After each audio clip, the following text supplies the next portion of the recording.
श्री जी channel में आपका स्वागत है। श्री जी चैनल के इस खास वीडियो में आज हम बात करने वाले हैं रामायण काल के एक ऐसी पात्र के बारे में जिनके बारे में ये कहा जाता है कि इनका वनवास राम के वनवास से भी अधिक महान है। रामायण के अनुसार राजा दशरथ के तीसरे पुत्र थे लक्ष्मण। उनकी माता का नाम था सुमित्रा। वास्तव में लक्ष्मण का वनवास राम के वनवास से भी अधिक महान है। 14 वर्ष पत्नी से दूर रहकर उन्होंने केवल राम की सेवा को ही अपने जीवन का ध्येय बनाया।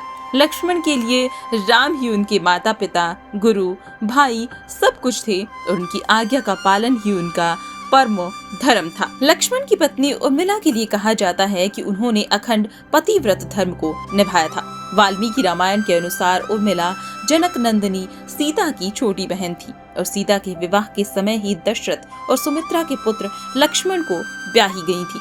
जब राम और सीता के साथ लक्ष्मण भी वनवास जाने लगे तब उनकी पत्नी उर्मिला ने भी उनके साथ जाने की जिद की, परंतु लक्ष्मण ने उन्हें ये कहकर मना कर दिया कि अयोध्या के राज्य को और माताओं को उनकी आवश्यकता है। उर्मिला के लिए ये बहुत कठिन समय था, ऐसे में जबकि वे नववधू ही थीं और उनके दाम्पत्य जीवन की तो अभी शुरुआत ही हुई थी। लक्ष्मण के वनवास जाने के बाद उर्मिला के पिता अयोध्या आए और उर्मिला को मायके चलने का अनुरोध करने लगे ताकि माँ और सखियों के सानिध्य में उर्मिला का पति वियोग कुछ कम हो सके। परंतु उर्मिला ने अपने मायके मिथिला जाने से इनकार करते हुए कहा कि पति की आज्ञा अनुसार पति के परिजनों के साथ रहना और दुख में उनका साथ न छोड़ना ही उनका परम धर्म है। ये उर्मिला का अखंड पतिव्रत धर्म ही था। जब लक्ष्मण जा रहे थे तब इस सबसे विकट क्षणों में भी उर्मिला आंसू न बहा सकी, क्योंकि उनके पति लक्ष्मण ने उनसे एक और वचन लिया था कि वे कभी आंसू नहीं बहाएंगी, क्योंकि अगर वे अपने दुख में डूबी रहेंगी तो परिजनों का ख्याल कौन करेगा। अब ये सवाल उठते हैं कि आखिर 14 वर्ष तक उर्मिला ने क्या किया। इस संबंध में मान्यता पर आधारित एक कथा सुनने को मिलती है। कथा ये है कि रावण के पुत्र मेघनाद को ये वरदान था कि जो व्यक्ति 14 वर्षों तक सोया न हो वही उसे हरा सकता है। कहते हैं कि लक्ष्मण अपने भाई श्री राम और भाभी सीता की सुरक्षा और सेवा में इतने लगे रहे कि वे 14 वर्ष तक सो ही नहीं पाए। कथा के अनुसार उनके बदले उनकी पत्नी उर्मिला 14 वर्ष तक सोती रही।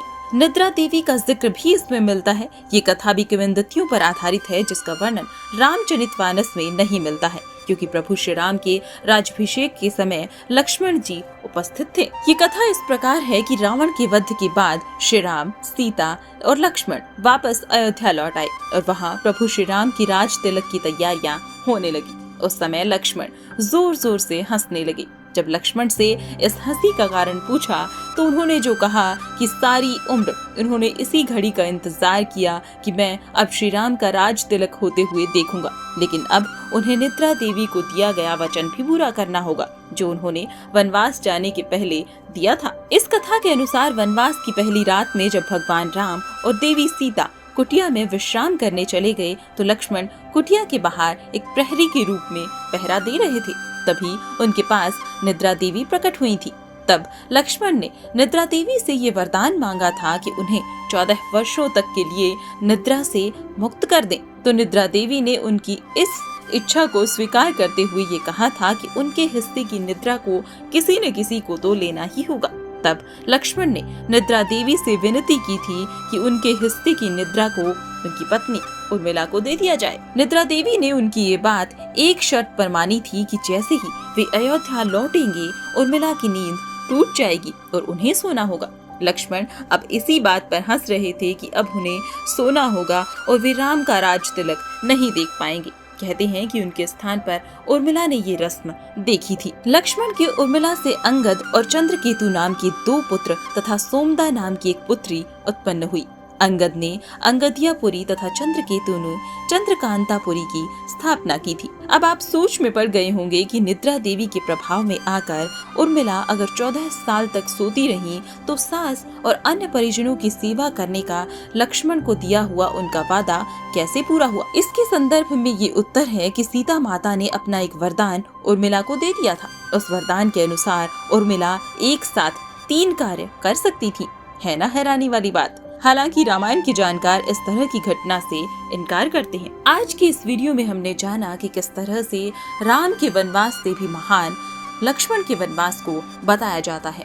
आपका इस वीडियो के संदर्भ में क्या विचार है, आप हमें कमेंट सेक्शन के जरिए बता सकते हैं। साथ ही ये जानकारियाँ लोक मान्यताओं पर आधारित है। श्रीजी चैनल इनकी पुष्टि नहीं करता है। ऐसी ही और वीडियोस के लिए देखते रहें श्रीजी चैनल।